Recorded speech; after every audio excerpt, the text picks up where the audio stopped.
Bismillah ve salatu ve selamu ala Resulillah ve ala alihi ve sahbihi ve men valah. Muhammed İbni İsmail el-Bukhari rahmetullahi aleyhi Sahih Bukhari namlı kitabıda ayollarning ki şu heyz nifas münasebetlik mezmunlar hakkında to'xtalib. Bugünkü babda İmam Bukhari rahmetullahi aleyh heyzlar ayol erniki beshini yuvib tarab qo'ysa buning hukmi nima degan mezmunni bizga sunmoqchi. Biz konkret ma'noni biz hadisninki o'zidan bilsak, bu 295 numaralı hadis. Bunun da İmam Bukhari rahmetullahi aleyh bizge Abdullah ibn Yusuf hadis sözlep bergen idi dedi. Bu Abdullah ibn Yusuf Tinisi namıyla başta ötken kişi. İmam Bukhari'nin ustazlarından. Bu kişi dedi bizge Malik hadis sözlep bergen dedi. İmam Malik rahmetullahi aleyh şu. Bu kişi Hişam ibn Urve'din. Bu kişi Urve ibn Zübeyir'den yani dadısıdan. Dadısı amcası Ayşe hanımızdan. Bu ayol deydi o hem de. Ben Cenab-ı Resulullah'ın ki beşini heyzler halatımda tarap koyattim dedi. Demek ayol kishi heyzlar holatda erniki qanday xizmatini qilsa, bu durust degan bo'ladi undaqda. Yana bir nuqtadan elbet qilgan vaqtida ham ayol kishiniki shunday erniki oldi xizmatlarini qilish orqali erniki mamnunligini, roziligini qo'lga keltirish va shundaqla bir qism ishlarda ayol kishiniki xizmat doirasi bekitilgan bundan, yoritilgan. Hem 296 numaralı hadis yukarı babını toluqlaydı bu hadis mi? İmam Bukhari rahmetullahi aleyh bu hadiste bizge İbrahim ibn Musa hadis sözlep bergen idi dep şundaq deydi. Bu zat İmam Bukhari'nin en büyük ustazlarından İbrahim ibn Musa ibn Yazid ibn Zazan et-Tamimi yaki Ebu İshaq er-Razi namıyla meşhur. Ferra'u Sagir mi değildi bu adamne. Sagir degan kichik degan bo'ldi. Bu Ishaq kichik degandek, tushundingmi? Lekin Imom Ahmad rahmetullahi alayh kichik degan gapni inkor qilgan. Bu ilmda nihoyatda ulug' bir shaxs bu. Buni kichik deb atmanglar deb yoqtirmagan bu jihatda. Bu zot o'zining hadislarininki sahihligi, hadis yodlashdagi nihoyatda puxtalik bilan hadis ulamolarininki ishonchga erishgan, ishonchlik hadis ulamalarınınki biri. Özününki tigi kilip çıkışı şu Raydin, şu Razi dep ataydı Rayni. Raydiga hazırkın İran'nınki dairesi de 220 yıllar etrafında ölüp ketken. Bu kişinin nurgun ustazları var. Mesela şagirdleri var. Şagirdlerin içinde en meşhurları İmam Bukhari, İmam Ebu Davud, İmam Muslim katarlıkla şu kat hadis ulamaları bu kişininki şagirdi bo'ldi. Bu zat dedi bizga Hisham ibn Yusuf xabar bergan edi deb shunaq dedi. Bu Hisham ibn Yusuf es-San'ani Yemen'de tug'an. Amaliyotda o'ziniki nasab kelib chiqishi Fars millatidan. Sanoga berib, sanoda bu odam qozi bo'lgan shu paytlarda. O vaqtlarda asosan ulamolarning talanti bo'lsa, undan təvəlik sürüştürülməydi, millet sürüştürülməydi. Azırıq bəyətlərdir. Bu kişimi özün hadis ilmideki nəhayət puxta. Bu yerki puxta dediğimiz hadis ilmida mükemmellikni bildirdiğin bir söz. Hem şençilik deb tərifləngan. Yemen kelgan vaqtida bu adam shundaq degan ki. İmam Süfyan Sevri kelgan vaqt shundaq degan ki, ne? Man xetna tiz yazgan bir yazgıçtım bizim tepkiranlar degende. Muş Hişam ibn Yusuf degan muş kişini izlegan ekan. Bu kishi shundaq deydi hem de. Şu vaqtida men shuni Savriniki gaplarini men yezib bergandim deydi. Undaqda Yemen'de Süfyan Savriniki hadislerini muş adam yazgan degan bo'ldi. Anlab, ko'chirib qilganda Şunlaşqa öz dövrdə ulamolarning nazarida hadisni ko'p rivoyat qilgan, o'zi puxta, hafiz deb sifatlangan bo'ladi. Omonatdor, ishonchlik deb ta'riflanishda bu bir necha ulamoning ham gapi bilan emas, shu o'z davridagi umumyuzlik ulamolarning nazarida ishonchlik degan bahoga erishgan. Bu kishi nurg'un kishilardan rivoyat qilgan, masalan Ibn Jurayj deymiz. Katarlık ulamalar bu kişinin şagirdlerden Ali ibn Medine şagirdi bulundu.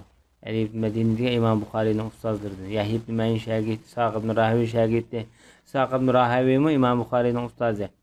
Demak, İmam Buxoriyning buyuk ustozlari mush kishiniki shagirdi bo'ladi. Yani bu Hisham ibn Yusuf degan odam deydi. İbn Jurayj degan kishi bularga xabar bergan ekan. Bularga degan so'zdan bu gapni Hisham ibn Yusuf İbn Jurayjda yolg'iz anglagan emas. Bir necha saboqdoshlari bilan anglaganligi bu yerda chiqib turibdi. Endi İbn Jurayj bu kishi kim o? İsmi bir xil g'alitlik bir chiqib turishida. Bu kishi Abdulmalik ibn Abdulaziz ibn Jurayj degan kishi. Çoğun bobusiniki pamilsini kullangan. Emiliyat ismi Abdülmelik, dadısının ismi Abdülaziz. Çoğun dadısının ismi Jurayj. Bu kişi Umayyalar cemaatinden. Tige Rimliq hazırkı şu Türkiye'ninki aynı vaxtdaki kavmini Rimliq deydi. Bizantiyalikler. Ama Umayyalarga nispet verilgan. Umayyalarninki qulida qul bo'lgan bo'lishi mumkin, keyin ozod qilingan bo'lishi mumkin. Vallohu a'lam. Hem de ulamaning nazarida bu İbn Jurayj tunji kitap yozgan odam deyildi. Belki hadis ilmida bo'lsa kerak. 17 yil Ato ibn Yasarning xizmatida yurib, 17 yil Atoning keyinida yurgan. U katta ulama 17 yil hadis o'rgangan. Uningdan boshqa Amr ibn Dinarning qishida 7 yil turgan. Endi 24 yilma, hozir 24 yil oldu mana. 24 yil o'qibdi odam. Shunlashqa İmam Ato İbn Yasar'dan başka ulamalar soğan. Sizden kim biz kimden sual sorsak, kimden fatva ilim sorsak bo'lar desa, men mush baladan so'ranglar degan. O vaqtida bu İbn Jurayj tabi yosh paytlari. Shunlashqa İbn Yasar Hijozdagi kishilarning ichida men mush İbn Jurayj mush yosh bola eng olim degandek ta'riflarni bergan. Özünki şu ilimdeki, bulab hadis ilmideki talantı bilen ait meşhur. İmam Evzai rahmetullahi aleyh'den başka ulamalar soğanken. İlimni kim için ilim igeldi anlar dese. Evzai deptikende ben üzem için ilim igelledim. Hadis ügendim ya ilim ügendim. Lekin İbn Jurayj, Abdülmelik Marravi, bana bu adam dedi ki ben ilimni kişiler için ügendim dedi. Kişiler taqtish uchun, bildirish uchun. O'z davridagi nurg'un ulamolarning hadislarni mushadam yezib, keyingilarga qoldirgan. Shunlashqa İbn Jurayjninki yozgan kitoblarini omonat kitobi deb ta'riflangan bu kitob. İchidagi bilimniki mo'lliqidan yozgan hadislarniki, rivoyatlarniki sahihligi, to'g'riligi yuz bo'lg'achqa asosan mushtaq ta'riflangan. Ulamalarning ait bu adamning ismini angliz qo'shilib ketib, mesela Abu Zurat ar-Razi qanday adam deb so'ralganda, belli ajoyib katta ulamo deb bunda ta'riflangan. O'zi rostchil, ishonchlik, makkilik ulamo degandek ta'riflangan. Hamda 70 tak ayol bilan bu adam o'chaqliq bo'lib ketgan. Yani buning ichida mesela o'zining ayollari bor, bir qancha. Uningdan boshqa asosan didaklar ko'p hamda. Ayni vaqtdagi ulamolar endi davrdagi kishilarga ait baxtlik. Yani bu zot deydi hamda bu yerda bana Hisham ibn Urva xabar bergan deydi. Bu kishi Urva dadasidan bu kishi so'ralabdi hamda. Ayni vaqtda boshqalar tarafidan savol so'ralabdi-da. Ayol kishi junub holatda bana yaqin tus bo'lamdi. Hayzar ayol xizmatimni qilsa bo'lamdi deb. Yani başka kişiler Urvat ibn Zubayr'dan so'rgan gap. Hayzar ayol erining xizmatini qilsa bo'lamdi. Junub ayol erining qashiga yaqin yo'lisi bo'lamdi degan savol. Bu yerda hayzar bilan junubni akilishida junublik holat hayzarlik holatdan taximi bakrak ig'ir. Chunki junublik o'zining ixtiyori bilan shakllanadigan bir hodisa.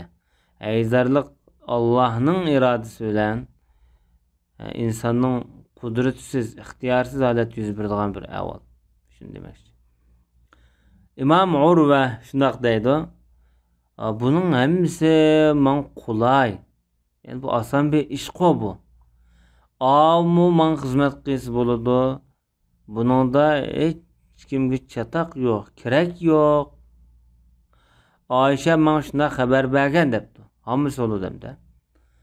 Bu ayol hammasi, hammam demakchi. Janobi Rasulullahning beshini tarab qo'yatdi ekan. Shu paytlarda ammam yani Oysha hayzarkan to'q. Peygamber aleyhissalatu vesselam şu vaqtida masjidda etikafda o'ltirganda beshini Rasulullahga shunday chiqirib bersa, hammam yoki Oysha o'zinki hujurasida o'zing o'zi turib Peygamber sallallohu alayhi vasallamning beshini hayzar altida tarab qo'yatdi degan.